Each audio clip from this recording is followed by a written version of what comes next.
আরেকজন প্রশ্ন করেছেন, সূরা নিসার 34 নম্বর আয়াতে অবাধ্য স্ত্রীদের শাস্তি প্রসঙ্গে উল্লেখ আছে। 1, সদুপদেশ দেয়া, 2, শয্যা বর্জন করা, 3, মৃদু প্রহার করা।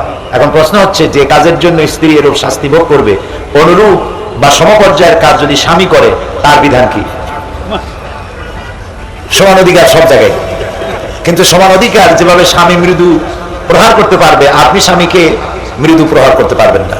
কারণ হলো, আর রিজালু কাওয়ামুনা আলা নিসা, আল্লাহ তাআলা বলেছেন নারীদের উপরে পুরুষের কর্তৃত্ব আল্লাহ দান করেছেন। সুতরাং স্ত্রী কখনো স্বামীর নিজেকে স্বামীর সমকক্ষ মনে করবেন না।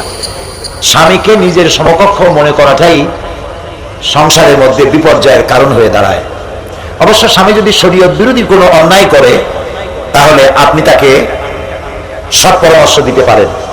আপনি নিজে পারেন, আপনার পিতাকে দিয়ে, শ্বশুরকে দিয়ে, শাশুড়িকে দিয়ে, অথবা আপনার স্বামী যাকে শ্রদ্ধা করে, সম্মান করে, তেমন কোনো ব্যক্তিকে দিয়ে তাকে আপনি সদুপদেশ দিতে পারেন।